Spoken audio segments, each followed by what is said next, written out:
Hey everybody, welcome back to the Bible reading plan. Today we're in 1 Timothy chapter 3, and Paul is going to be talking about qualifications for elders and deacons of the church. And an elder is a modern term for elder would be pastor, is how we call it. So as a pastor, I look at this and I say, okay, God, you have written in your word how you want me to act, how you want me to be, how will I do it? And people read this, and I think it's...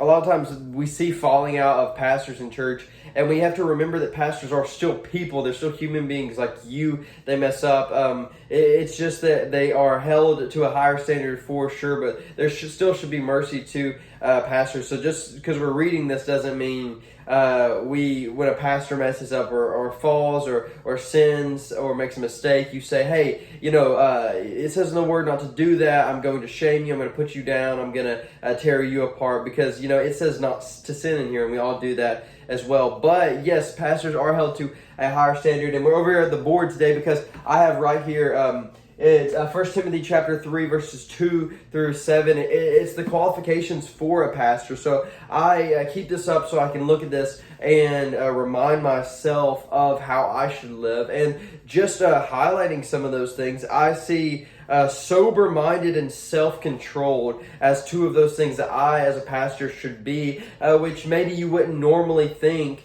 You would think, but you would not. It was not the first thing you would think about.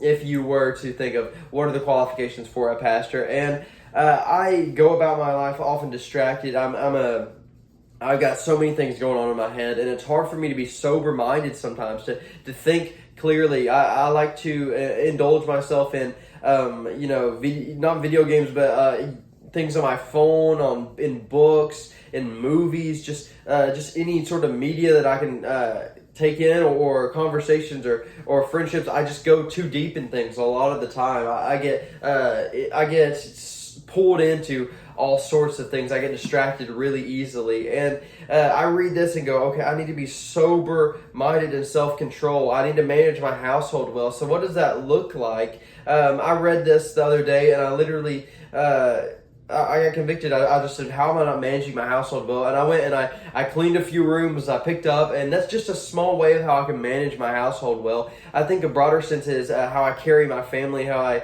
I present my wife to others, how I lead my wife into places, and these are all things that I should do.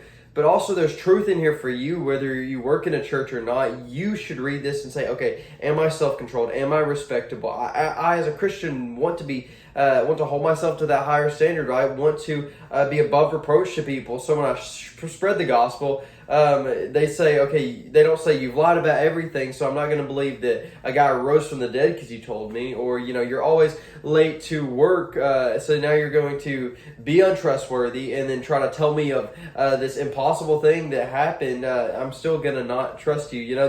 There's things in this for all of us. But yeah, I would just ask you today, is this you when you read these qualifications? Is this a representation of your life, or are there places you can grow?